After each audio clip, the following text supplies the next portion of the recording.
Back to my channel icons on earth. I am doctor Sandipa Biswas और इस video में मैं वस्तु विनिमय प्रणाली यानी कि बार्टर सिस्टम के बारे में डिस्कस करने वाली हूँ।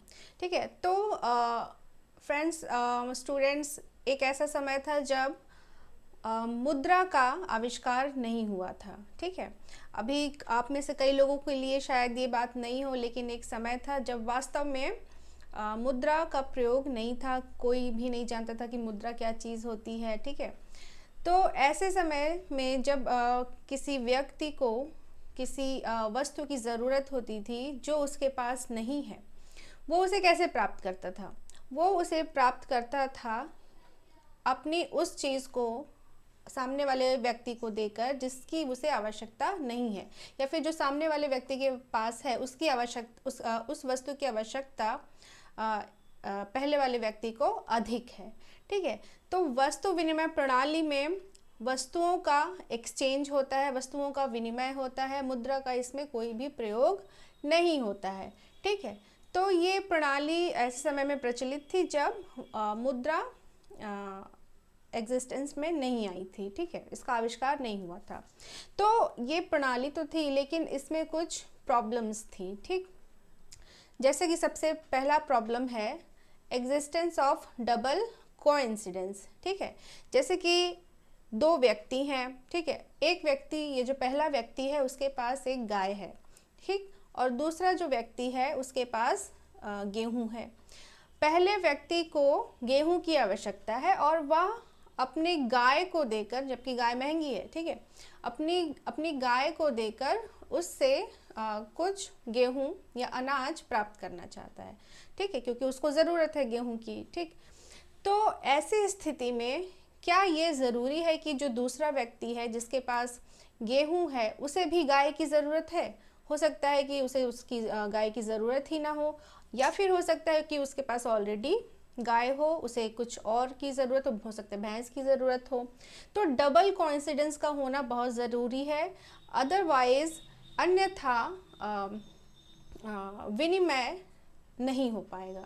और यही अगर मुद्रा होती तो हम, यानी जो पहला व्यक्ति है उसे गेहूं की ज़रूरत है तो वो आसानी से मुद्रा दे के गेहूं की बोरियां अपने घर ले आता। ठीक है, लेकिन ऐसी स्थिति में, वस्तु विनिमय के स्थिति में ये ज़रूरी नहीं है कि हर बार डबल कोइंसिडेंस पाया जाए। दूसरी प्रॉब्लम है lack of a standard unit of account. ठीक, यानी कि वैल्यू जो है, जो मूल्य है, उसकी कोई मापक इकाई नहीं थी। ठीक, ऐसे स्थिति में जो एक्सचेंज रेशियो है उनकी संख्या बहुत ज़्यादा हो सकती है। जैसे कि इसी उदाहरण के द्वारा मैं समझाऊंगी कि आपके पास एक गाय है और आपको गेहूं की ज़रूरत है।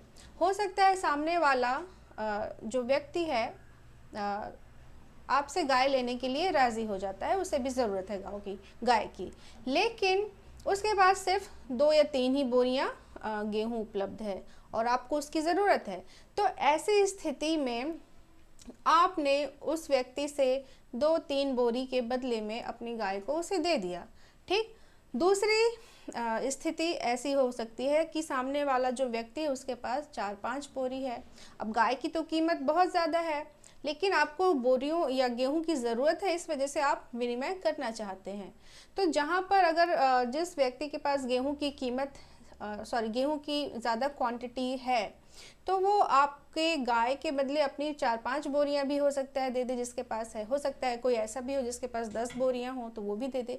तो ऐसी स्थिति में जो वस्तुओं का विनिमय अनुपात है, एक्सचेंज रेशियो, वो बहुत अधिक होगा। एक गाय 3 बोरी, एक गाय 5 बोरी, एक गाय 10 बोरी, ऐसे भी हो सकता है। ठीक, नेक्स्ट प्रॉब्लम है impossibility of sub division of good, यानी कि आप वस्तुओं को हर बार विभाजित नहीं कर सकते। कई बार वस्तुएं अविभाज्य होती हैं, जैसे कि इसी एग्जाम्पल में आप गाय को डिवाइड नहीं कर सकते कि हाँ आपके पास अच्छा सिर्फ 3 बोरी गेहूं है तो मैं अपनी गाय की टांग आपको दे देता हूँ या गाय का सर आपको दे देता हूँ। ठीक है, ऐसा पॉसिबल नहीं है क्या? ठीक है, तो ये भी एक प्रॉब्लम है। नेक्स्ट प्रॉब्लम है लैक ऑफ इंफॉर्मेशन। ठीक, अब जैसे कि आपके पास गाय है और आपको गेहूँ चाहिए, ठीक, सामने वाले के पास गेहूँ है, उन्हें गाय चाहिए। तो क्या ज़रूरी है कि हर बार हमें ये नॉलेज हो कि हाँ जो व्यक्ति है वो उस गांव में है या इस गली में है? ज़रूरी नहीं है, ठीक है। तो जब आपके पास इंफॉर्मेशन ही नहीं होगी तब आप कैसे विनिमय प्रक्रिया को अंजाम दे पाएंगे, ठीक है। तो ये भी एक प्रॉब्लम है कि हमेशा ज़रूरी नहीं है कि जो उपभोक्ता है या विक्रेता है उनको प्रॉपर इंफॉर्मेशन हो। नेक्स्ट प्रॉब्लम है कि वस्तु विनिमय प्रणाली जो है उसमें पूंजी को एकत्रित करने की जो कैपेसिटी है वो बहुत लिमिटेड है, ठीक है। क्यों? क्योंकि आप जैसे गाय है, गाय की एक एज होती है, उसी तरह से गेहूँ है, अनाज है, उनकी भी एक एज होती है जिसके बाद आप उसको स्टोर नहीं कर सकते हैं। उसके अलावा स्टोर करने के भी कई सारे मेंटेनेंस कॉस्ट है, वेयर हाउसिंग की ज़रूरत आपको पड़ेगी, ठीक है। तो इस तरह से भी आप पूंजी को एकत्रित नहीं कर सकते हैं। कैपिटल एक्यूमुलेशन बार्टर सिस्टम में पॉसिबल नहीं है बड़ी मात्रा में।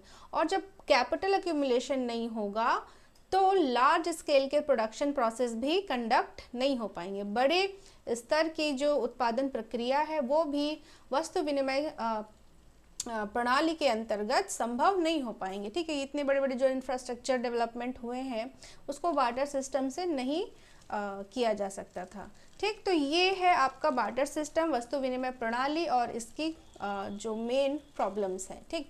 और इन प्रॉब्लम्स से निजात पाने के लिए हमारे समाज ने, इकोनॉमिस्ट नहीं कहूँगी लेकिन ये आवश्यकता से इनका जन्म हुआ, इसका जन्म हुआ मुद्रा का, ठीक है। ये एग्जिस्टेंस में आई, ठीक। मेरे नेक्स्ट वीडियो में मुद्रा क्या होती है, मनी सिस्टम क्या होता है और मुद्रा के कार्य क्या होते हैं, इसके बारे में मैं आपसे डिस्कस करूँगी। Thank you so much. मेरा वीडियो आपको पसंद आया हो तो इसे लाइक, शेयर, सब्सक्राइब ज़रूर करिएगा और कोरोना से बच के रहिए। Thank you so much.